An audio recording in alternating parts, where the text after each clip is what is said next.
Récap, récap, c'est le récap.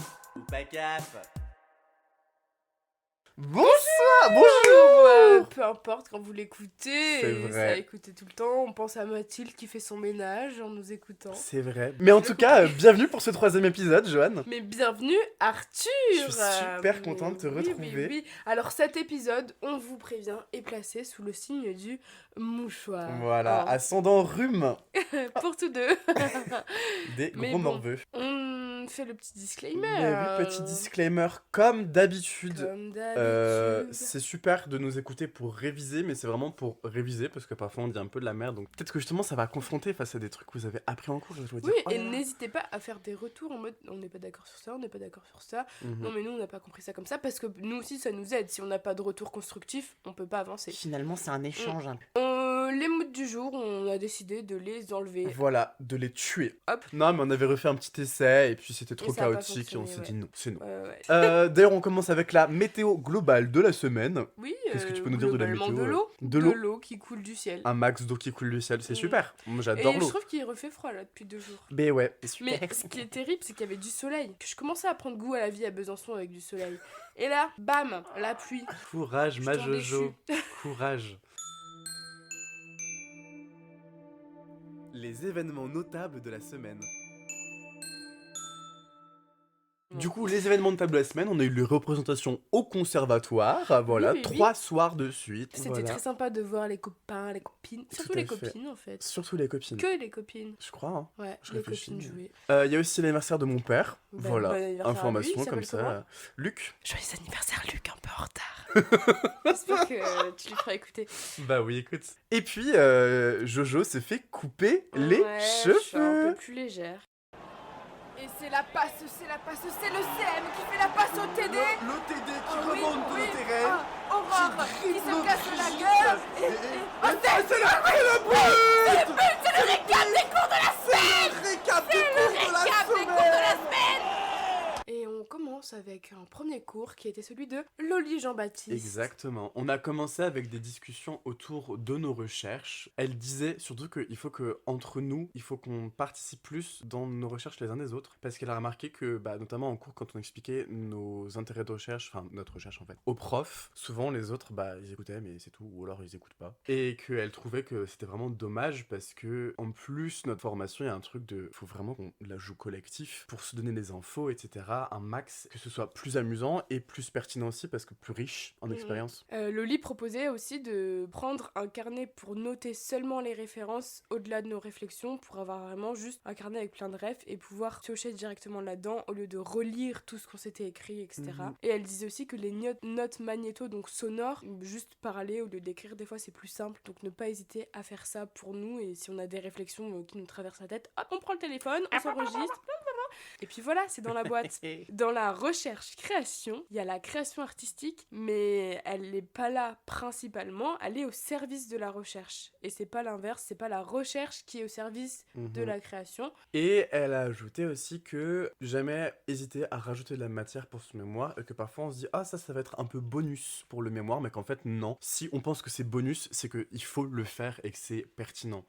Faut pas se dire que c'est juste du blabla. Dans tous les cas, je pense qu'il faut écrire un max et après nos directeurs ou directrices nous guideront et Voilà. sont aussi là pour recentrer si besoin. Tout à fait. Donc si on fait des entretiens, il faut pas le voir comme moins important qu'une étude de terrain, il faut pas moins se préparer, il faut pas venir en se disant j'ai ce sujet cette personne, ça va forcément être intéressant. C'est hyper important de savoir comment on va mener l'entretien, si on le mène ou pas, voilà, savoir de quoi on veut parler, comment. Et il y a plusieurs méthodes pour faire des entretiens qu'on verra plus avec Caroline et une technique en particulier avec Loli juste après, mais je vous spoil pas. Et c'est hyper important de creuser nos questionnements pour être clair et pouvoir bien rebondir aussi et guider la personne en face. Mhm. Et justement, par rapport à cette technique-là de l'entretien, elle nous a présenté un article de Thibaut Rioufret, Riouffer, Non, Y.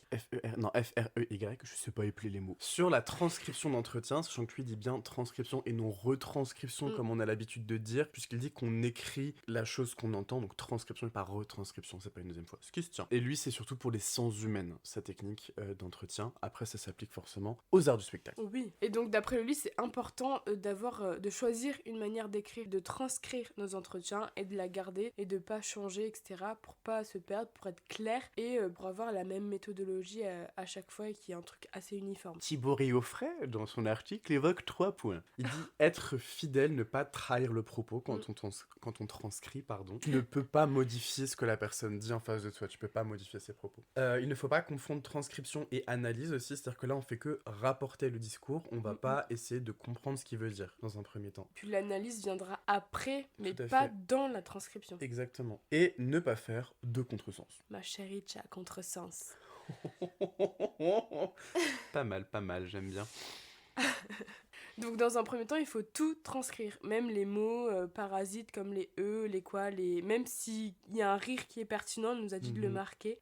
Voilà, vraiment, on met tout ce que t'entends t'écrit, même s'il y a des fautes de langage, etc. Et il faut absolument demander à la personne qu'on enregistre si elle nous donne l'autorisation d'être enregistrée. C'est comme un droit à l'image, c'est un droit... Enfin voilà, ça lui appartient. Donc il faut que dans l'enregistrement, il y ait oui, je suis d'accord qu'on m'enregistre. Et c'est l'enregistrement qui va garder la trace de l'entretien. On ne prend pas de notes, comme ça on est libre, on est vraiment à la personne. On est là, quoi. On est présent. Et elle nous a dit aussi ne transcrire que les entretiens qui sont utiles. Si on fait un entretien et qu'en fait on voit qu'il ne sera pas tellement utile, bah c'est pas, ça sert à rien de le transcrire, ça prend du temps de ouf. Et elle disait que elle justement dans sa recherche parfois elle transcrivait les entretiens parce que en fait ça prend du temps et en même temps c'est hyper tranquillisant parce que c'est simple à faire. Et que tu te dis ah là c'est bien je bosse sur ma recherche alors qu'en fait bah ça te fait pas forcément avancer mais ça te tranquillise, enfin voilà, du coup elle nous met bien en garde là-dessus. À partir du moment où tu évoques l'entretien une fois, il faut qu'il y soit en annexe. Si tu l'évoques pas après, ça part. Il faut transcrire dans l'ordre chronologique. Logique, tu ne vas pas mettre la fin avant le début. Et elle conseille de le faire rapidement après l'entretien. C'est-à-dire que moi, je l'ai toujours pas fait alors que ça fait 2 semaines. C'est pas bien, Joanne. Parce que quand on transcrit, parfois, il y a des trucs qu'on comprend moins bien si c'est trop loin en arrière. Quand elle dit chronologique, c'est genre les transcrire dans l'ordre. Si t'as fait 3 entretiens, transcrire le premier en premier, le deuxième en deuxième, le troisième en troisième. Oui, ça semble assez logique, du coup. Donc, une fois qu'on a tout transcrit et que bam, on a tout l'interview tel qu'on l'entend à l'écrit, là, on va venir se poser des questions du type pourquoi faire ? Est-ce que c'est utile de tout transcrire ? Est-ce que c'est utile dans mon analyse ? Et après vient une deuxième version de la transcription. Et donc pour la transcription justement, comme on l'a dit tout à l'heure, on ne fait pas de coupe au départ, c'est vraiment mot pour mot, chaque mot compte. Non mais même du coup comme tu as dit, les tics de langage, les bugs, les erreurs de prononciation aussi c'est utile, de grammaire, de syntaxe, de concordance des temps, l'hésitation, les lapsus. Parce que c'est pas juste pour être fidèle, c'est qu'en fait même par rapport à l'analyse, ça peut être hyper pertinent d'analyser ça, ça veut dire quelque chose aussi, toutes nos erreurs entre guillemets ou quoi. Simplement, dans la version lisse qu'on fera, on peut les enlever si ce n'est pas pertinent et qu'on comprend moins bien le propos alors que c'est le propos qui est intéressant. Oui, ça permet de pas le décider avant et de le regarder après en se disant est-ce que ce silence-là, il est intéressant ? Bah ouais, carrément. Ou non, voilà. Il y avait quelqu'un qui passait dans le couloir, quoi. Voilà. Donc Loli nous met en garde sur le fait de présenter notre mémoire comme un exposé, ce qui n'est absolument pas le cas. C'est une enquête. C'est une enquête et nous sommes les détectives de cette enquête. On doit aller creuser, on peut se tromper et c'est aussi important de dire j'étais sur cette piste et en fait je me suis rendu compte que non et je suis revenue en arrière. Tout ça, tous ces processus là ils sont hyper intéressants et importants et il faut bien tous les notifier et les présenter. Qu'est-ce qui m'a amené à arriver ici en fait et par quel chemin je suis passée. Et chemin, j'insiste, mais il y a un S parce que c'est sûr qu'on n'aura pas qu'un seul chemin. La vie c'est pas une autoroute.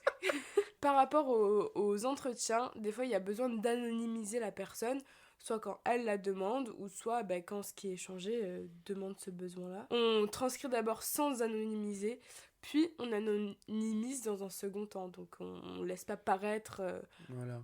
qui ça peut être, quoi. Mais c'est bien dans la version qu'on se fait pour soi-même de pas anonymiser pour pas se dire ah merde c'était qui déjà. Oui, et puis parce que ça entre en jeu dans l'analyse quand même. Exactement. Par rapport à la transcription donc de l'audio Au texte. à l'écrit, ouais merci, on peut utiliser plusieurs logiciels gratuits que je vais vous citer. Il y a Word, Clan, Elan, Autranscribe et Sonal, que nous vous mettrons évidemment dans la barre d'information.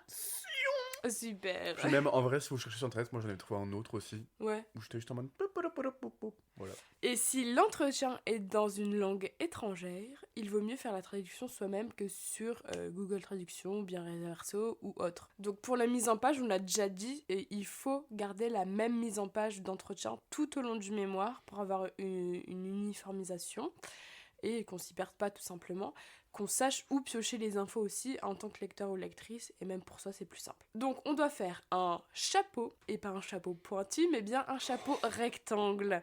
Merci beaucoup pour cette précision. Bah avec plaisir, je suis là pour ça. Ah bah oui. C'est-à-dire une en-tête avec le nom, le prénom, l'âge de la personne à qui on pose toutes ces questions, la date, le lieu de l'entretien, qui change l'environnement et donc forcément la vibe de l'entretien, qui a fait et a transcrit l'entretien, c'est-à-dire nous. Mais si on envoie un envoyé spécial, eh ben ça sera l'envoyé spécial. Tout à fait. Je sais pas si... Bon, Si voilà. si, non mais ouais. Et la durée, combien de temps ça a pris au total. Et puis s'il y a d'autres choses qui vous paraissent pertinentes, n'hésitez pas à rajouter ça dans le chapeau. Le petit chapeau. Chapeau. Voilà. Il y a un autre document aussi qu'on peut produire pour les entretiens, qui est même conseillé d'être produit, c'est un compte-rendu d'entretien, mais qu'on va garder uniquement pour soi. Et dans ce compte-rendu, on va en fait dire ah bah j'ai trouvé que cet entretien était utile pour telle chose, c'était pertinent pour telle chose, j'ai été surpris par telle partie, etc. Et en fait, c'est un document, je pense, pas trop long non plus. C'est pas une analyse, c'est vraiment un compte-rendu qui va permettre, enfin moi en tout cas, je l'ai entendu comme ça, je l'ai compris comme ça, de, quand vous avez plein d'entretiens, de simplement lire le compte-rendu et être en mode « Ah oui, c'est vrai que ça parlait de ça, que c'est ça que je trouvais intéressant. » Comme ça, on n'a pas à réécouter ou relire tout l'entretien, ce qui est vachement long, et simplement, on relit le compte-rendu. Et là, bam, utile, efficace. Exactement. Loli nous a dit, et ça c'est vrai pour la mise en page de tout le mémoire, très important d'utiliser les styles d'écriture. Donc sur Word, c'est en haut à droite, où en fait vous allez définir une police d'écriture, comment sont les paragraphes, etc. Et juste en cliquant sur un bouton, ça va vous mettre votre truc, ce qui fait que vous pouvez changer tous les titres qui sont au même niveau d'un coup. C'est beaucoup plus pratique, ça fait une table des matières directement. Donc voilà, ceux qui savent pas encore le faire, contactez Arthur. Contactez-moi. Non mais voilà, c'est vraiment important de savoir le faire, sachant que sur Google Doc, c'est vraiment caca comment c'est fait. Donc ne favorisez pas Google Doc, qui en plus... Ne favorisez pas Google. Ouais, parce que Google Doc, ils se servent allègrement aussi dans vos données. Donc pour un mémoire de recherche, c'est pas ouf. Mais voilà, Word, c'est bien. Tout ce qui est LibreOffice, OpenOffice, je crois qu'ils ont aussi des trucs assez convenables en termes de feuilles de style. Enfin voilà. Savez-vous ce que c'est un paratexte qui va apparaître sûrement dans vos entretiens? Non? Eh bien c'est pas grave. Vous voyez, dans une pièce, il y a une didascalie. Eh bien le paratexte, c'est la didascalie de l'entretien, finalement. C'est là où on va dire « il, elle, Harry »,« il, elle, tous », etc., etc. Tous ces petits trucs-là, c'est du paratexte. Et c'est très, très important. Voilà. C'est ce qu'on dit depuis le début. C'est comme les hésitations, faut le mettre dans la première version. On peut l'effacer dans la version lisse si ce n'est pas pertinent. Mais si par exemple c'est genre elle pleure parce que elle parle d'un truc hyper touchant et tout, c'est hyper intéressant de le mettre dans la transcription finale. Donc dans la version lisse, donc où on coupe pas mal de choses qui ne sont pas pertinentes, ou on peut tout laisser, ça dépend de la version, mais il y a quand même une autre manière d'écrire. On va pas juste écrire haha, hihi, a-o. Voilà. Donc on va par exemple effectuer des coupes en utilisant comment ça s'appelle ? Les crochets. Crochet, 3 petits points, crochet. Waouh. Waouh. Ou crochet inaudible, crochet quand c'est inaudible, donc wow. Il a dit wow. Je sais pas, je me dis, je tente un truc. Ouais, j'adore. Ou on peut mettre les émotions en italique si c'est pertinent. Par exemple, oui, quand j'étais petite, semble troublée. Bon bref, Vous c'est avez pas un compris. bon exemple, mais encore une fois, Je crois que c'était compréhensible. voilà, je laisse la parole à Arthur, parce Merci que là je me beaucoup. perds. L'intérêt de la version lisse, c'est de reformuler pour rendre hommage. Mais il faut pas déformer les propos, c'est-à-dire qu'on peut enlever les répétitions qui sont inutiles à la compréhension ou qui parasitent, enlever les mots parasites justement, restaurer les négations, et aussi pour que ce soit un français plus, entre énormes guillemets, correct, plus académique en tout cas, parce que français correct, ça ne veut rien dire. Compléter certaines phrases entre crochets, si par exemple dans la phrase, la personne a oublié un mot, ou à l'oral ça semblait évident et hyper compréhensible, mais qu'à l'écrit, quand on relit, on ne comprend pas s'il manque ce mot, on peut le mettre entre crochets, il n'y a aucun souci. Voilà, voilà. Et donc finalement, au bout du compte, on a 3 documents. On a la transcription brute, où c'est tout comme l'échange, le compte-rendu, où on dit ce qui s'est passé dedans, ce qui était intéressant, ce qui n'était pas intéressant, ce qui était surprenant, etc. L'intérêt en fait de l'entretien, et la transcription lisse, dont on pourra se servir dans le mémoire et qui pourrait être cité, ou en tout cas mis en annexe. Voilà, voilà. Et du coup, justement, comment est-ce que on inclut l'entretien dans le corps du texte dans le mémoire? Soit on peut le mettre en citation, donc entre guillemets si c'est une petite citation, en paragraphe réduit si c'est une grosse citation comme d'habitude, soit en annexe. Enfin non, dans tous les cas, ce sera en annexe en entier, Oui. en fait, d'ailleurs. Dans tous les cas, c'est en annexe en entier pour que la personne puisse voir en contexte ce que veut dire la citation. Et sinon, on peut le mettre aussi comme un argument dans le corps du texte, dans le sens par exemple, un tel a dit blablabla, et après, hop, petite notation de bas de page, et là, on fait référence à l'annexe. Totalement, mon cher Arthur. Donc, on le disait tout à l'heure, il faut préparer les entretiens. Et pour ça, il faut préparer des questions qui soient précises, qui permettent d'aiguiller, de mener l'enquête quelque part. C'est-à-dire que ça soit pas juste hyper bateau, qu'il y ait vraiment une trajectoire dans l'enquête. C'est la technique que Loli nous transmet, mais Caroline nous en transmet d'autres. On verra ça. Il faut faire des entretiens, et donc pour ça, il faut choisir les bonnes personnes pour que ce soit pertinent. Donc il faut se demander, est-ce que je veux interviewer et quelles questions je veux poser à cette personne? Parce que tu vas pas poser les mêmes questions. Enfin, tu peux pas faire un entretien et le plaquer à tout le monde, en fait. C'est un entretien par personne. C'est adapté. Donc ça c'était pour le lundi, mais donc le mardi on est passé à la pratique de ces entretiens. Et bah d'ailleurs du coup voilà, fallait envoyer les 3 documents, entretien brut, compte rendu de l'entretien et entretien lisse à Loli sur sa boîte mail universitaire. Donc avec Zimbra vous l'avez directement, vous tapez Loli Jean-Baptiste et boum. Donc il fallait envoyer ça pour le 15 février. En tout cas c'est ce que j'ai noté. Donc on passe au cours de Marcos Malavia, qui avait pour ce dernier cours avec lui le mardi mis un max de Palo Santo. Oh là là. C'est donc du bois qui se fume, qui se brûle, ça fait de l'encens et tout, c'est délicieux comme odeur. Moi j'adore, j'étais content. Mais il y en avait un peu beaucoup Mais il y en quand avait même. énormément. Oh là là. On aurait dit qu'il y avait un incendie. Donc on s'était posé la question de qu'est-ce que c'était le corps quantique la dernière fois, on n'arrivait pas à l'expliquer, donc on lui a posé la question et voici sa réponse. Le corps quantique, c'est une exploration. Quand on est sur scène, on est à la fois dans le jeu et en conscience de l'environnement. Il faut devenir deux quand on est au plateau. Référence à acteur marionnette de Greg. Greg Genre Oui. Greg, le batteur du groupe d'à côté. Exactement. Ok. Sauf que Marcos trouve que corps quantique c'est plus parlant et ça produit des jeux moins froids que acteur marionnette. Un peu Mais plus en soi, organique peut-être parce que du coup voilà. t'es... Enfin, genre, c'est plus de corps humain C'est ça, habité que exactement. marionnette qui n'est pas habité Où il y a un et truc un acteur peu qui est habité. objectuel, ouais. Objectuel, ça veut rien dire. Voilà. Il nous a dit le corps est la forme essentielle du théâtre. Il nous a aussi dit il n'y a pas de neutre. Même la Suisse. Ah, C'est lui vrai qui l'a qu'il dit. Ouais, c'est vrai. Il nous a aussi raconté que quand Stanislavski il lit l'interprétation au sentiment, en fait c'est très symptomatique de son époque, notamment avec Freud, etc., où on cherche une intériorité, on cherche des explications et tout, patati patata, vraiment par rapport à tout ça, quoi. Et donc à l'avènement de la psychanalyse. Mais en fait, en réalité, en tout cas d'après lui, les sentiments, c'est trop intérieur et petit au plateau. Et du coup, c'est dur pour le public de le percevoir, parce que pour le public, il faut une interprétation en résonance, en connexion avec lui. Et donc, faut éviter de chercher les sentiments au plateau, parce que ça donne un truc très mental, très psychologique. Pour éprouver tout ça dans notre corps et en pratique, il nous a fait travailler une séquence avec 4 états, la peur, la joie, la tristesse et la colère. Donc on a d'abord travaillé sans masque, puis on a fait ce travail avec des masques qu'il disait neutres, mais moi je... Non. Si, il a dit qu'ils étaient neutres. Non, justement. Il a dit que ça n'existait pas le masque neutre. Ah, mais il a parlé de masque neutre. Oui, justement, parce qu'il disait que les gens disaient souvent masque neutre, mais que c'était une aberration. Ah, parce que justement... Et lui il disait masque blanc. Alors, parce qu'il était blanc. Justement, avec Héloïse, on était en train de dire, mais ils sont pas neutres, ces masques. Mais bah, il était d'accord avec vous. Bon, et bah super, on est d'accord, Marcos. Bon, ben voilà, alors avec ces masques qu'il appelait les masques blancs. Enfin, je sais plus s'il a appelé ça comme ça, mais en tout cas, moi, c'est comme ça que j'avais noté dans mon cours, masque blanc, pour pas marquer neutre.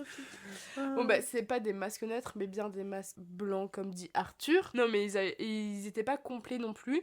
Ils s'arrêtaient en dessous du nez, au-dessus de la bouche. Voilà, donc on a retravaillé ces 4 états avec ces masques par groupe. Donc il y avait un groupe qui observait, un groupe qui faisait, ce qui était aussi assez intéressant de voir pour faire ensuite. Pour la moitié du groupe, c'était la première fois qu'on faisait du masque et franchement, je trouve que ça aide beaucoup à comprendre plein de choses.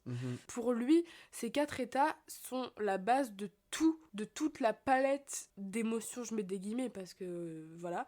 Et à partir de ces étapes, on peut mettre un peu de peur et un peu de tristesse, ça va donner un autre état. La colère et la peur, par exemple, ça fait la rage. Voilà, la joie et la tristesse, ça fait la nostalgie, il me semble. Mais du coup, l'état n'est pas mentalisé, il surgit de l'intérieur, donc il faut que ça te prenne, tu vois. Et c'est avant tout une respiration, mais il y a cette importance de la respiration qui guide ces états et qui les fait venir et grandir. Voilà. Il nous a parlé du fait qu'au plateau, c'est le comédien ou la comédienne qui décide si c'est un plan large, un plan rapproché, etc., gros plan, machin truc, qu'en fait le focus il vient de comment nous on donne la lumière au plateau, alors qu'au cinéma ça se fait artificiellement avec un cadrage. Donc c'est aussi réussir à focus le regard du spectateur ou de la spectatrice. Qui est un devoir assez intéressant. Un devoir, hein. J'ai dit ça parce que j'ai vu le mot devoir, alors que ce n'est pas un devoir. On a ensuite fait un exercice de chœur pour finir, mais j'ai dû partir un peu en avance pour aller au conservatoire, donc je peux raconter le début, mais pas la suite. La tâche reviendra donc à Arthur. Donc avec le masque, on a fait cet exercice de chœur où il y avait le chœur qui était formé et en face de lui, une personne qui venait faire interagir le chœur. Je sais que quand j'y étais, je sais pas ce que vous avez réussi à faire après, mais on n'arrivait pas à ne pas réagir si ça ne faisait pas réagir. Voilà, parce que l'exercice c'était en fait la personne qui était en face du chœur, elle devait faire les états, selon ce que Marcos lui disait comme état de faire, pas français, et ça devait s'entendre vraiment dans la voix, venir des tripes. Et dans le corps aussi. Oui, et dans le corps, bien sûr, mais enfin que ça soit en tout cas... Oui, parce que y avait aussi ce truc de... On n'arrivait pas à se lâcher au niveau vocal. Exactement. Il a essayé plusieurs fois avant de nous faire lâcher. Là, je pense que c'était un peu en mode, bon, allez-y là maintenant. Ouais, exactement. Et donc le chœur en face, nous... Enfin, je dis nous parce que j'étais dedans tout le temps, moi. Eh bien, on avait la consigne de seulement bouger, donc avancer en direction du ou de la comédienne si elle fait de la peur et que donc elle recule, ou nous reculer si la personne en face avance parce qu'elle fait la colère. Uniquement si on trouve que cette émotion-là est vraie, elle est pertinente, elle est... Bah, si elle agit, si elle surgit en fait. C'est ça, si ça surgit, exactement. Et donc c'est un super exercice pour ça, pour essayer d'aller jusqu'au bout. Et après on a essayé d'y ajouter le texte de Cassandre, voilà. C'était Héloïse qui faisait. Héloïse, big up, parce que c'était incroyable, voilà. C'était époustouflante. J'ai eu beaucoup d'échos. Écho. Petit rappel, voilà. Il faut faire le compte-rendu à Brigitte. Voilà, j'espère que vous l'avez commencé, pas comme moi qui suis en retard. Tu l'as commencé toi ? Non. Ah bah c'est super. Non. On avait donné un conseil qu'on n'a pas suivi. Bah, mais... Après, dire c'est pas faire. Hein. Bah c'est ça, hein. On se dédouane de ouf. Les dealers sont pas les plus gros camés, hein. Oh là là. Oh là là. C'est une expression par chez moi. Oh là là, oui. Ah, excusez-moi, nous avons un appel d'un auditeur ou d'une auditrice. Oui, j'espère que tu m'entends. Désolée, je suis au concert de Chatterton, il y a un peu de bruit, mais ce serait pour savoir quand est-ce que vous venez à l'Opéra de Dijon par juste simple curiosité pour visiter finalement. Voilà, dans le cadre du cours de Pascal, évidemment, pas du tout pour me faire plaisir. Hein, voilà. Donc voilà, dites-moi. Bisous, bisous. Eh bien, coucou Mathilde, coucou. Bah déjà Mathilde, moi je suis déjà venue, donc je sais pas pourquoi tu me poses la question. Non mais oui, bah Tu oui. réponds hyper violemment. On fait pas ça à chaque fois. Si, c'est vrai.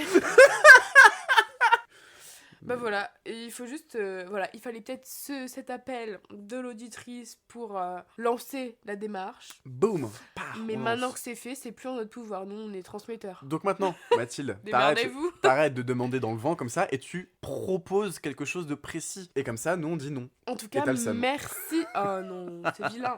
Non, Non, moi c'est s'il y a vilain, quelque c'est chose de vilain. précis, moi je suis chaud. Bah oui, de ouf. Mais merci pour cette proposition. Oui. Et merci d'avoir pris le temps à ce moment-là aussi. Bah, Attends, oui, devant Feu Chatterton. Non, Ouais, mais et elle s'est quand même dit... c'est une folie. Ouais, non, Ah mais- ouais, j'espère que t'as kiffé d'ailleurs. Mhm, hein. mhm. Et c'est la passe, c'est le CM qui fait la passe au TD. Le TD qui Ah oui, remonte oui. le terrain. Ah, Aurore qui griffe se le casse la Brigitte. gueule. Ah, c'est le but. C'est le récap des cours de la semaine. Récap des cours de la Récap des semaine. cours de la semaine. Enfin bref, on passe à la deuxième partie avec Charline Bataillard. On a avancé sur plusieurs définitions.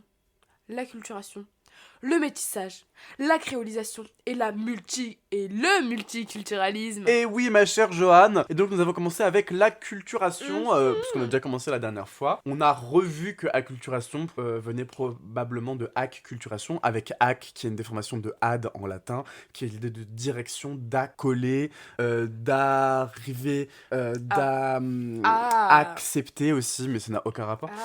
Voilà, mais que ça pouvait, elle disait aussi que ça pouvait venir d'un A privatif comme dans analphabète ou comme dans... Analogie. Je sais pas. J'ai un truc au pif. Je sais pas. Non, Mais analphabète, c'est ceux qui n'ont pas d'alphabet, ceux qui n'arrivent Ouais. pas à lire. Et que c'était parce que justement, il y a une idée dans l'acculturation d'effacement d'une des deux cultures à cause de rapports de domination et de blablabla. Bref, vous avez compris par rapport à la dernière fois. Mais en général, l'acculturation est plus utilisée dans un contexte post-colonial où justement, il y a d'un côté une culture dominante et de l'autre côté une culture dominée. Elle nous a dit que souvent, on parlait de déracinement culturel en Voilà. rapport avec cette acculturation. Donc l'acculturation, elle est souvent mise en relation avec le terme créolisation et des fois la ligne est très fine entre les deux, même assez souvent. On a parlé de beaucoup d'exemples et ça a bien divagué aussi pour essayer de comprendre ce que c'était une acculturation, ce que c'était une hybridation culturelle. Donc je cite quelques exemples, mais voilà.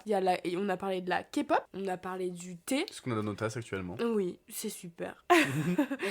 Je me suis posé la question si la compagnie Barreau d'Evel était de l'hybridation culturelle, dans le sens où c'est plein de gens qui viennent un peu partout, qui ont des talents très différents, qui vont créer ensemble. Voilà, la question reste ouverte. Et on a aussi parlé de la réglementation du prix de la baguette. C'est un enfer. Ça passe d'1 euro à 1,30 €. Non mais on est où? C'est vrai. Mais bon, rien à voir. Et donc après, elle nous a proposé une définition de l'acculturation. L'acculturation désigne le processus par lequel un individu ou un groupe adopte les valeurs et les normes d'une culture différente, généralement dominante. Ce processus peut être volontaire ou contraint, et il peut entraîner des transformations profondes dans les pratiques culturelles des individus. Donc là, on voit bien que, quoi qu'il arrive, ça se rapproche de l'effacement d'une singularité culturelle, puisqu'il n'y a pas une uniformisation, mais en tout cas une adoption, voilà, de valeurs, de normes culturelles, d'un groupe par l'autre. Et on s'est aussi posé la question, donc dans le spectacle vivant, qu'est-ce que ça donne? Parce que là on parle de la vie, c'est bien beau, mais on est en art du spectacle, Bah oui. donc voilà. Et donc l'acculturation, elle peut se manifester par exemple dans une mise en scène entre une culture dominante et une culture dominée. Ou alors dans un spectacle où elle est manifestée par des créations qui témoignent de l'influence de la culture occidentale sur d'autres formes artistiques qui sont traditionnelles. Tout à fait. La deuxième définition, donc, c'est le métissage. On a vu que dans la notion de métissage, il y a une question d'identité, d'une absence de chez soi, parce que le métissage, c'est un mélange de deux cultures qui va créer un tiers espace. C'est pas vraiment une fusion. C'est un mélange, mais pas une fusion. Alors, elle nous avait dit une super phrase que moi, je trouve excellente, mais c'est vrai qu'elle est un peu floue. Enfin, je sais pas comment dire. Mais on reste A, on reste B. On n'a pas plus A que B, ni B que A, mais on n'est pas vraiment AB non plus. C'est un troisième truc. Il n'y a pas vraiment de résultat. Le métissage, il y a une question de processus, mais c'est dur de trouver un résultat. Et on en revient à se poser la question dans l'art du spectacle. Qu'est-ce que ça donne le métissage? Surtout s'il n'y a pas de résultat. Comment on peut avoir un résultat métissé À la scène. à la scène? Donc souvent les formes métissées, entre guillemets, parce qu'on n'est pas sûr qu'elles existent, on va voir ça, elles partent d'un individu qui est métissé, mais elles ne sont pas, elles, des formes qui métissent plusieurs cultures. Donc c'est plus de la part des créateurs que de la création. Ça va parler du métissage dans son identité, mais la forme en soi n'est pas métissée. Quoi. Voilà. On remarque aussi qu'il y a beaucoup de confusion entre les notions de métissage et d'interculturalité qu'on a vu la dernière fois. Voilà, Charlène nous a rappelé qu'à la base, le métissage, c'est lié à un métissage biologique. Oui. Puisque c'était un terme qui était utilisé dans les colonies pour parler de quand on avait un mélange entre une population blanche et des populations qui ont été esclavagisées. Et donc il y a quand même une forme de violence dans le métissage. Complètement. Voilà. Ce qu'on va voir aussi dans la prochaine notion. Qui est la notion de Créolisation. créolisation. Donc, qu'est-ce que la créolisation? C'est tout simplement la mise en contact d'une langue européenne et de plusieurs langues qui sont autres.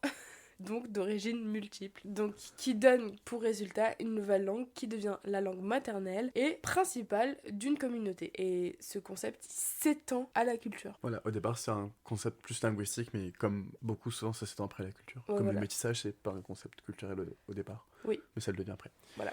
Elle nous donne un petit schéma avec des lettres, puisqu'elle aime bien faire ça, Charline. Donc, on a grand A, le colon européen. On a B et C, qui sont des petites communautés asiatiques. D, E et F, des communautés africaines, etc. Il y a aussi d'autres communautés. Et donc, on a grand A, plus B, plus C, plus D, plus E, plus F, mais aussi grand A divisé par B, plus C, plus D, plus E, plus F. Qui sont, enfin, A et à part de tous les autres. Voilà, Qui sont c'est en A groupe. sur le reste, divisé par le reste. Parce que, du coup, la langue européenne a une place plus importante, enfin plus importante, en termes de quantité de vocabulaire et de structure de phrases, puisque c'était la langue commune et langue dominante. Donc souvent le créole, en tant que langue, était au départ utilisé pour que les blancs colons ne comprennent pas cette langue-là. Donc l'art emblématique de la créolisation, c'est le conte. Voilà, justement, il y a... Cette transmission orale. Orale, exactement. Elle nous a dit d'aller voir le travail de Marie-Josée Ourantier, Qui sera aussi H-O-U-R-A-N-T-E-R. en barre d'information. Formation. Et je vais vous lire la définition. La définition est la suivante.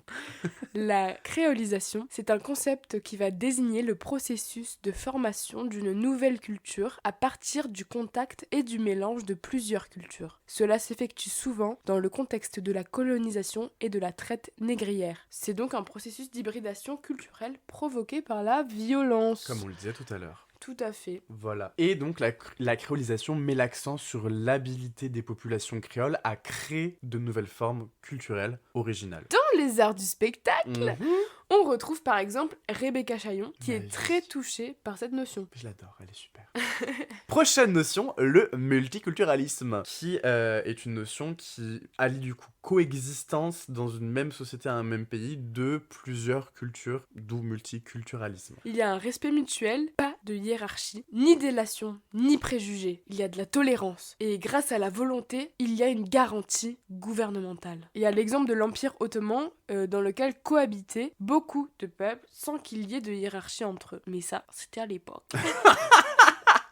Comme autre exemple que nous a donné Charline, il y a Yogyakarta en Indonésie, puisque bien évidemment Charline se doit de parler d'Indonésie. C'est un territoire spécial, c'est vraiment le nom qu'ils se donnent entre eux, c'est pas juste Charline qui dit ça, qui est toujours un sultanat alors que l'Indonésie est une république démocratique. Mais ils ont quand même encore leur statut de sultanat.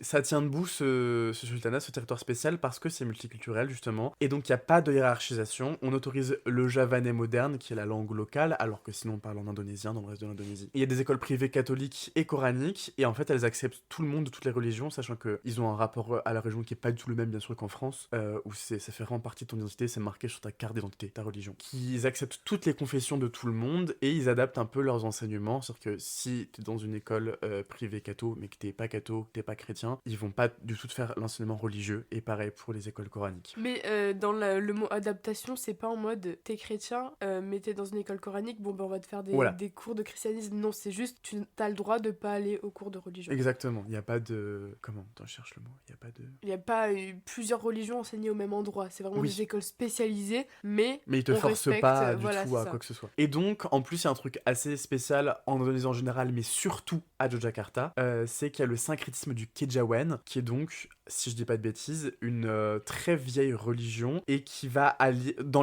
qui est compatible avec toutes les religions actuelles aussi. Donc souvent, quand ils sont chrétiens, quand ils sont musulmans, quand ils sont bouddhistes, ils pratiquent en même temps aussi le Kejawen. Et elle disait que c'était pas vraiment considéré comme une religion dans le sens Non. où ça fait partie de leur identité un Ouais, peu. ouais, tout à fait. C'est là-bas. C'est juste tout le monde pratique le mm. Kejawen.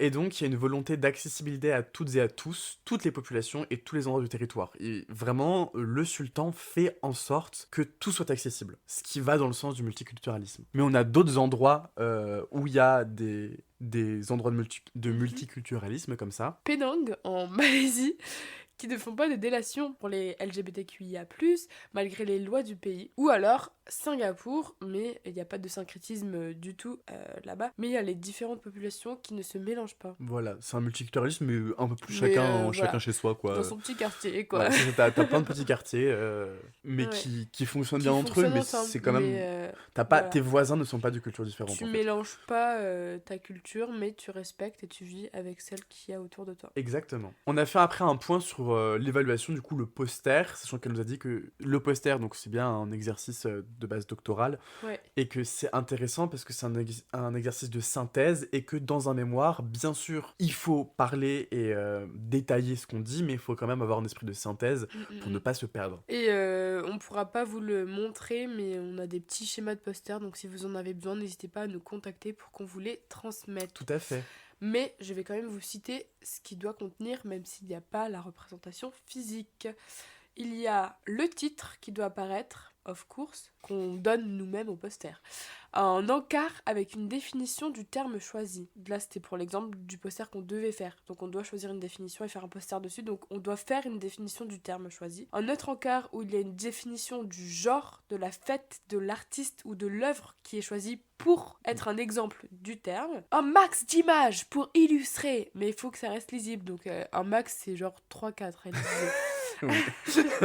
Disons que c'est pas ça qui doit être la prédominante, mais c'est important pour avoir une autre vision et une autre explication qui est visuelle. Il faut aussi un encart qui explique pourquoi c'est de l'hybridation culturelle, dans notre cas, et un encart avec une conclusion, ce qui est assez important. En fait, on est en mode, mais une conclusion alors que c'est tout synthétique, mais il faut juste tout reprendre en quelques phrases et donner... Bah même en une ou deux phrases, je pense. Ouais, une ou deux phrases et mettre un peu un point à la réflexion. Mhm. Et le tout ne doit pas dépasser 1000 mots, sans compter les titres. Eh bien, nous passons au cours de Pascal Lecroix. Mais non, j'arrive pas à le croire. Elle est drôle. T'arrives Pascal à le croire. Oh oui. T'arrives Pascal le croire. 9. Non, C'est vrai. non. Mais ça marche moins bien, mais c'est plus Ouais. original, n'importe quoi. Fidèle Ouais, au nom. mais moins quand même. D'accord. Mais- Donc je retiens. Mais T'arrives oui. Pascal à le croire. Donc d'abord, Pascal nous a raconté l'acte 2 et l'acte 3 de Tristan et Isolde. Merci à lui. Merci à lui. Donc le fait que Isolde épouse le roi Marc, mais sauf qu'elle avait pris un filtre d'amour avec Tristan, et du coup Tristan et Isolde, bah, ils se voient parce qu'ils sont amoureux, et du coup, mais sauf que le roi Marc il la prend, et du coup Tristan il provoque en duel le seigneur qui la poucave, il tue le seigneur mais il se fait transpercer, Oh là et là. du coup après, dans l'acte 3, Isolde soigne Tristan, mais il meurt quand même, voilà. Tout Euh, physique. Et du coup, après, elle chante sur son cadavre, et après, elle meurt aussi, parce que c'est fun. Et il nous a fait écouter des extraits avec un max de leitmotiv pour illustrer ce que c'était que des leitmotivs. On a vu que la musique de cet opéra a beaucoup été réutilisée, notamment dans le film Mélancolia de 2011, et que globalement, Wagner est beaucoup réutilisé dans les films aussi en général. Dans Chaplin, dans Le Dictateur, il est utilisé. Mais voilà. Autant sa musique que ses principes de saga, que Oui, ses carrément. principes de Carrément. saga. Et d'ailleurs, il a eu un énorme impact dont tu vas nous parler. Effectivement, on va parler de son impact de 1860 à 1860. 1860 à 1910. Mhm. Donc une fois que Wagner a pensé le lien entre tous les arts, tous les arts, ils vont être pensés ensemble, et c'est ça la pensée wagnérienne. Exactement. Et même chez les opposants de Wagner, en fait, ça va avoir une répercussion, parce qu'il a marqué tout le monde. Même si, effectivement, tout le monde n'est pas convaincu. Donc il y a beaucoup d'opposants. Mais il fait réagir, quoi. Exactement. De manière contemporaine à lui, il y a le critique Eduard Hanslick, qui soutenait surtout Johannes Brahms. Parce que Brahms, il fait surtout de la musique, enfin il fait uniquement de la musique d'ailleurs, orchestrale, de la musique de chambre, et que en fait il aimait pas la musique avec du chant, avec une action. Oh là là, j'arrive C'est un pas à nom le de merde. prononcer, C'est vraiment un nom de je merde. m'entraîne depuis 3 minutes. Donc Hanslick ou Hanslick, comme on veut. Pas mal, pas mal. Ouais, hein. Édouard, on peut l'appeler Édouard. Et ce petit Edouard, il défend l'idée spécifique de la musique pure, c'est-à-dire une musique qui refuse les alliances, donc qui est là juste pour la musique et pas pour servir autre chose, ou enfin voilà, interagir avec une autre chose dans l'œuvre. Ce que Wagner fait, et je vais vous dire une petite citation d'Edouard Hanslick. La musique n'est jamais plus belle que lorsqu'elle n'a rien d'autre à dire qu'elle m'aime. Donc on voit que c'est totalement l'opposé de ce que Wagner. défend et fait Wagner. C'est ce qu'on appelle le formalisme musical. Il ne s'intéresse à la musique que comme une forme, en mettant de côté le sens. Exactement. Et comme autre opposant, il y a les Français en général, puisque Wagner et les Français ils avaient du bif un peu. On disait que c'était le compositeur teuton par excellence et que berk. Mais d'un autre côté, Wagner, lui, il a maudit la France à plusieurs reprises. Il a même écrit une œuvre pour se moquer de la défaite de la France contre la Prusse, Le vilain. lors de laquelle on a perdu l'Alsace-Moselle pour la première fois. Voilà. Et donc, après avoir vu les opposants de Wagner, on est passé au turiféraire de Wagner. Ce qui veut dire big fan, turiféraire. C'est genre un fan plus. C'est un fan plus. Et du coup, on retrouve beaucoup d'admirateurs, parmi les Français aussi. Donc, notamment, dans ces grands admirateurs, ces turiféraires de Wagner, il y a des participants du mouvement poétique qui s'appelle le Parnasse. Même s'ils font de l'art pour l'art, ce qui est marrant, c'est qu'ils kiffent de ouf Wagner quand même. Il y a aussi le courant du symbolisme qui s'est grandement imprégné de Wagner et de l'idée des synthèses de l'art. Et donc, on a plein d'artistes dans ce cas-là. On a Baudelaire, on a Catulle, on dit Mendes en français du coup. Catulle Mendes. Mendes. On a Villet de l'Isle-Adam, Stéphane de Mallarmé, dont on va parler après, qui dit que Wagner, c'est le précurseur et le rédempteur à la fois. Il prophétise et il réalise. Et qu'il a inventé un soleil. Enfin bref, il l'aime bien, quoi. Ah oui. Il y a même une revue wagnérienne qui est éditée entre 1885 et 1888 par 2 écrivains français, Théodore de Wiesel, je crois qu'il est polonais, Ouais. et Édouard Dujardin, mais en tout cas il écrit en France. Et il y a aussi Paul Valéry qui va même abandonner la poésie, l'écriture, dans les années 1900 à cause de Wagner, parce qu'il se dit non mais en fait Wagner est tellement parfait, jamais avec mon art je pourrais atteindre cette perfection, ça ne sert à rien que j'écrive. Après il a repris, non? Voilà, donc il s'est arrêté un temps, mais il a repris. Mais quand même il y a ce truc de je m'arrête parce que je me compare. Et ça, on ne veut pas. On ne se compare pas, Paul. Ouais, c'est ça, et là il y a une grosse pause de 20 ans. Voilà, 20 ans quand même. Ouais. C'est énorme. Il a arrêté C'est quasiment toute ma vie. 20. Donc cette adoration pour Wagner, elle pose quand même des soucis parce qu'elle devient mortifère dans le sens où elle amène un déclin de l'art, culmine, excusez-moi, et du coup, il y a un déclin qui arrive avec. On peut plus jamais faire aussi bien Voilà, si c'est la c'est perfection. ça. Voilà, c'est un truc qui est déjà atteint qu'on ne pourra plus atteindre en fait. Et chez les compositeurs, on essaye aussi de réutiliser les ingrédients de Wagner, mais évidemment, c'est pas pareil, parce que c'est pas Wagner. Et Wagner, c'est aussi un thème récurrent pour les arts plastiques. Qui l'eût cru? Les écrivains, surtout français, sont aussi très admirateurs et admiratrices de Wagner. Il y a beaucoup de romans qui sont marqués par l'art wagnérien. On a Zola, on a les Rougon-Macquart de Zola, parce que c'est une saga en fait tout simplement, et que c'est un truc quand même assez nouveau au 19e siècle, à la fin du 19e siècle, la saga. Dans Proust aussi, dans La Recherche du temps perdu, dans laquelle il est question de Wagner, et ça fait preuve d'une ambition totalisante, parce que ce roman-là est très marqué par la musique. Du côté de la poésie, on a l'exemple de Stéphane Mallarmé, qui a pourtant beaucoup d'armes poétiques, même s'il est mal armé. 6,5. Ouais, ok. Et il essaye de ramener la totalité de l'œuvre wagnérienne au seul livre. Donc il effectue des jeux de police, de disposition, etc. pour mettre en scène les mots, mettre en scène le verbe et sa poésie. Qui est super intéressant parce que ce n'est plus des mots sur un papier, mais quelque chose qui se crée, un dessin qui se forme avec les mots. Et le mot de base, c'est quand même quelque chose d'oral. Et donc là, Ouais. quelque chose d'oral devient aussi visuel. Ouais, oui, parce que aussi, si on voit quelque chose qu'on lit différemment, ça va induire et influencer notre imagination. En théâtre, on a plusieurs choses. On a la légende d'Antonia de Dujardin. On a Péléas et Mélisande de Maeterlinck et la princesse Malène aussi de Maeterlinck. On a le Cantique des Cantiques de Roinart, je crois mis en scène par l'Unipo, dans lequel... Ou alors c'est l'inverse. Non, il me semble que c'est dans ce sens-là, mais je suis plus certain. Il y a Roinart et il y a l'Unipo, dis donc. À vérifier. Dans lequel il diffuse des odeurs durant le spectacle pour aller vraiment même au-delà de l'ambition wagnérienne. Et ça, moi, personnellement, je trouve ça très intéressant. Mhm. Les odeurs dans le spectacle. C'est un truc Carrément. qui n'est pas assez utilisé. Ouais. C'est un truc, tu peux pas l'utiliser au cinéma. C'est un truc en plus, quoi. Enfin, si, et maintenant il y a les 4DX ou je sais pas quoi, là. Ils foutent des odeurs des popcorn. Mais t'en as déjà les odeurs de popcorn, c'est un peu con. Ouais. Il donne juste faim, en fait, pendant le film. Ouais. Mais j'ai jamais fait ça, je t'en parle, mais j'ai jamais fait ça. T'as déjà fait ça? Non. On a aussi Adolphe Appia, dont on a parlé un peu plus longuement, et qui, pour Pascal Lecroix, est quelqu'un à connaître. C'est un des premiers théoriciens de la mise en scène, et il est plus théoricien que je vais arriver à parler, que praticien. À 20 ans, il assiste à la création de Parsifal à Bayreuth, dont il est très déçu par la mise en scène, notamment, qu'il trouve vraiment en dessous de l'œuvre. Donc il est un peu obsesse par ça.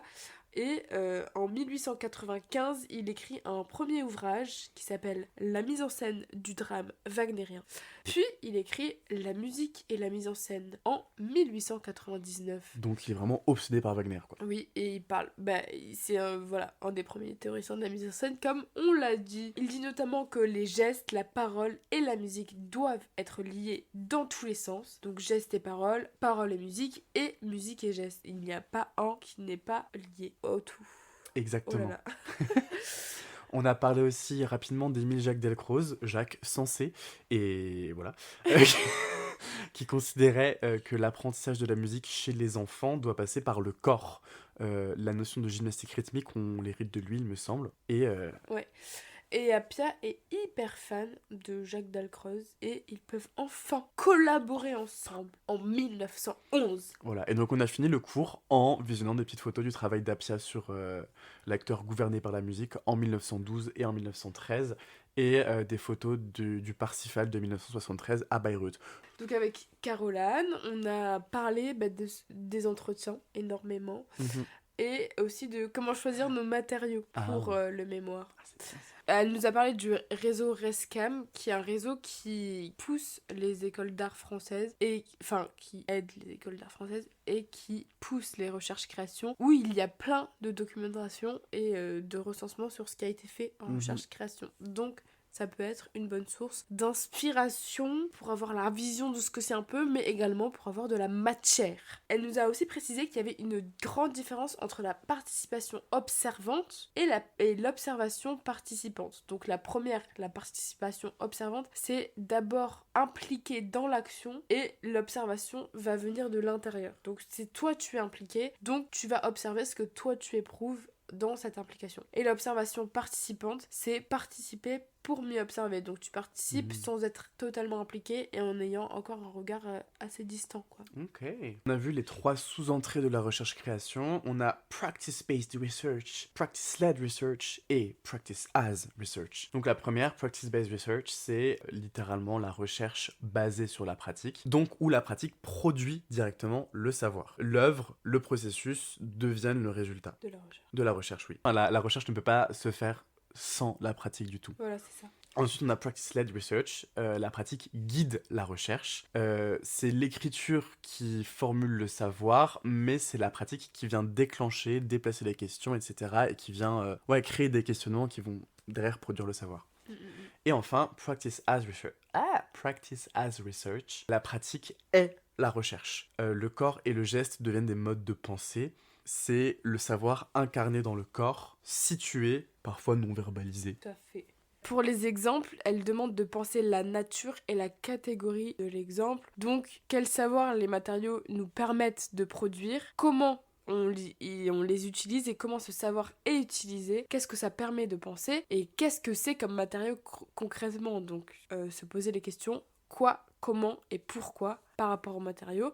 Il y a plusieurs catégories nature de matériaux. On avait les catégories et chacun et chacune a pensé pour son mémoire dans ces catégories, a trouvé quelques exemples. Donc expérientiel, pour moi j'ai mis par exemple la pratique d'une danse traditionnelle. Donc comment on observe en le vivant, comment on transmet le traumatisme par le corps et quelles répercussions ça a eu sur la manière de bouger. Par exemple une danse traditionnelle avant et après le génocide. C'est un exemple que j'ai imaginé, elle m'a dit que c'était pas bien parce que c'était pas concret, mais j'avais pas le temps de penser concrètement. Oui, de Mais... ouf. De chercher une danse concrète. Mais ça c'est une catégorie expérientielle, donc comment l'expérience impacte. Il y a les catégories...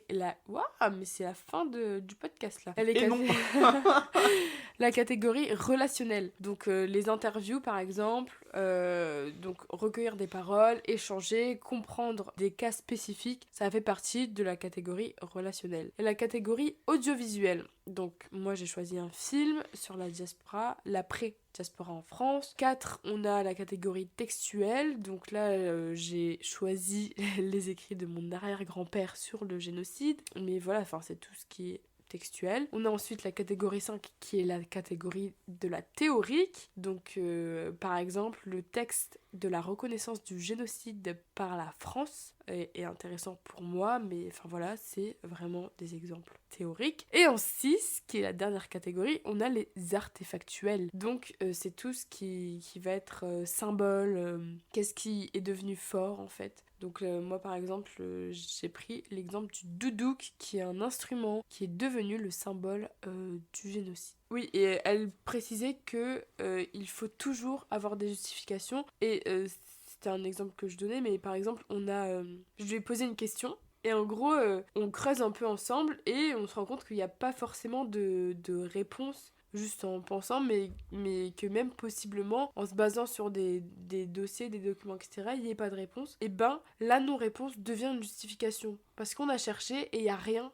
Et on va pas dire, bah c'est pas grave, il n'y a rien, j'abandonne et j'ai fait tout ça pour rien. Non, c'est cette recherche-là, elle est quand même importante. Et le fait que j'ai rien trouvé ou que. Enfin voilà, et pas juste que je me suis déplacée. Ouais, voilà. C'est pas juste je me suis déplacée et j'ai trouvé d'autres choses et je suis allée sur un autre chemin. Je suis arrivée à une impasse. Cette impasse, c'est une justification. Donc c'est important de l'avoir, de la notifier. Ok, trop voilà. bien. Et donc après, il y a eu un listage des différents types d'entretiens. Donc le premier c'est le directif, donc on donne les réponses, on aiguille les réponses en posant les questions. Ok. On a le semi-directif, il est d'accéder à l'expérience, d'articuler pratique et discours. Le troisième c'est l'explication, donc déplier comment accéder au tacite, donc guider une réflexion. L'auto-confrontation, où on va commenter à partir d'un support vidéo, photo, objet, textuel, etc. Il y a l'auto-entretien, donc produire une réflexivité située et cadrée pour soi. Donc là, c'est comme si on s'interviewait soi-même, c'est ça ? Ouais. Ok. Il y a l'entretien performatif avec un dispositif corporel qui modifie la parole. Est-ce qu'elle a donné des exemples ? Elle donnait l'exemple avec le flamenco, que tu peux me faire un geste, ce que c'est le flamenco pour toi. Et du coup, les gens faisaient un geste, mais du coup, c'est mettre le corps en action. Ok. Pour faire dire autre chose que la parole, quoi. Ok. Et on a l'activation, donc c'est déplacer la pensée, faire émerger du nouveau. Donc c'est pareil, c'est aller chercher quelque chose de plus loin que tes souvenirs premiers, que ce qu'il y a dans une discussion, quoi. Au niveau des devoirs, il faut travailler ces matériaux pour les prochains cours. Elle nous conseille ces questions pour le travail. Quels matériaux et pourquoi ? Quelle géographie et pourquoi, et quel procédé et pourquoi on veut utiliser. Info, reco. Reco info, info reco. Info, reco. Le prochain panier de légumes de la BAF est déplacé au 24 février au lieu du 17 comme annoncé pour cause de vacances. Et celui d'après sera le 3 mars. Je vous invite aussi le 6 mars à 20h au Petit Cursal à aller voir la représentation d'un spectacle sur Anja Davis dans le cadre d'une série de spectacles qui s'appelle Les Figures Insoumises. Ça dure 35 minutes, l'entrée est gratuite sans réservation, donc c'est vraiment très chill. Voilà, je vous conseille vraiment. La personne qui fait ce spectacle est super, enfin les personnes, parce qu'ils sont plusieurs à bosser dessus je crois. Voilà. Et aussi je transmets un appel de l'association Ardus qui cherche s'il y a des gens qui veulent s'investir pour un projet dans l'association en termes de diffusion, pour donner des coups de main sur les rendez-vous administratifs, envoyer des invites, etc. Parce que on manque un peu, moi je sais pas dans le bureau, mais il manque un peu justement de main d'œuvre, j'allais dire, enfin de gens pour aider, qui aident exactement. Et non, ce serait vraiment super pour pouvoir mieux avancer. Si vous êtes intéressé, n'hésitez pas à m'envoyer un petit message. Il fera le lien. Je ferai le lien exactement. Mais même, enfin voilà, c'est vraiment une super asso pour plein de trucs. Là en ce moment, ils préparent du coup ils hébergent des spectacles conférences. Ok. Et il y a aussi la carte blanche et la soirée de fin d'année. Enfin voilà, tenez-vous au courant de tout ça. Et si vous avez d'autres infos recos, n'hésitez pas à les mettre en commentaire. Exactement. On passe aux recommandations de la semaine. Je te laisse commencer pour réfléchir parce que Ouais. je n'y ai pas pensé.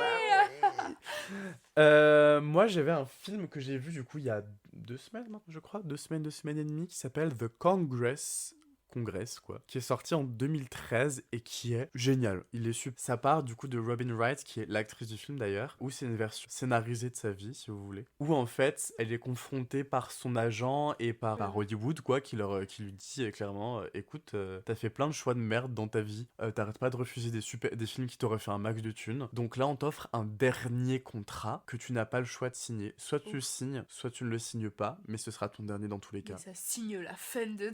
Bah c'est ça, que ce soit oui ou non. Parce que si elle ne le signe pas, elle n'en aura plus jamais. Et si elle le signe, en fait, c'est un contrat où elle donne ses droits d'image, en fait, et où du coup, ils vont la scanner entièrement et ils vont juste faire une version IA d'elle, et où du coup, c'est très actuel d'ailleurs, en plus, alors que c'est fait en 2013, et où du coup, en fait, les films vont se faire sans elle. C'est elle qui va jouer, mais enfin, c'est pas elle, c'est son image. Et ça ne s'arrête pas là, ça va beaucoup plus loin, mais je vous laisse découvrir le film parce que c'est hyper intéressant. Voilà. Moi j'ai trouvé un petit film, alors Fanny va râler, désolée Fanny, mais je suis dans ma période Charles Aznavour, parce que bah, pour mon mémoire, tout simplement. Et donc j'ai vu enfin le film Monsieur Aznavour qui est sorti sur Netflix et que je n'avais pas pu voir l'année dernière, j'étais dégoûtée. Voilà, et donc dans ma folie après ce film, j'ai acheté l'autobiographie de Charles Aznavour que j'ai lu un chapitre pour l'instant, mais ça va être ma petite lecture de la semaine. Mais du coup je conseille vachement ce film, et il est très bien fait, il dépeint pas un personnage parfait et j'aime beaucoup ça. Ouais. Et il est motivant, enfin t'es en mode le mec a galéré, il a cru en lui et personne croyait vraiment en lui. Et... je l'adore. Non mais Mon vraiment, petit bébé d'amour. c'est hyper encourageant pour moi, ça m'a encouragé et je pense pour vous ça peut l'être aussi. Ok. Ne lâchez rien. Let's go. Ok, super. Et puis moi, il y avait la chanson All Kinds of Everything de la chanteuse Dana, qui a gagné l'Eurovision en 1970 ou 71, je sais plus, qui s'était présentée à la présidentielle d'Irlande. Wow. Et enfin bref, je trouve ça trop drôle. Voilà. Et la petite citation de la semaine, je ne l'ai pas marquée dans le document là. Mais tu l'as ? Mais je l'ai. Alors, devine de qui est cette citation ? Je pense... peut-être de Bob. De Bob Marley ? Yeah. Et oui, c'est en effet une situation attribuée à Bob Marley, qui dit « Je ne suis peut-être pas éduqué, mais je suis inspiré. » Voilà, moi je suis pas très inspiré en ce moment, donc je suis pas grand-chose. Mais si. Non mais voilà, l'inspiration c'est beaucoup, mais comme a dit Marcos Malavia, c'est bien de s'éduquer justement derrière, d'apprendre des choses. Et c'est l'inspiration qui motive, mais la curiosité va derrière nourrir votre inspiration. Bah oui, là on va pas s'en aller. Voilà. Merci Arthur. Merci à toi Joanne, et puis merci à vous de nous avoir écoutés. Et supportés. Ah oui. Oh là là. Non arrête, on est super. Oui, mais aujourd'hui... De toute façon, s'ils sont encore là, on peut se saucer parce que c'est qu'ils ont apprécié.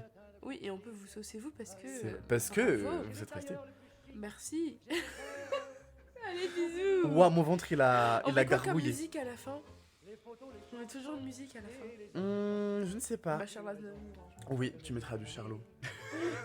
Du Charlot Aznavour. En haut de l'affiche, en 10 fois plus gros que n'importe qui, mon nom s'étalait. Je me voyais déjà adulé et riche, signant mes photos aux admirateurs qui se bousculaient.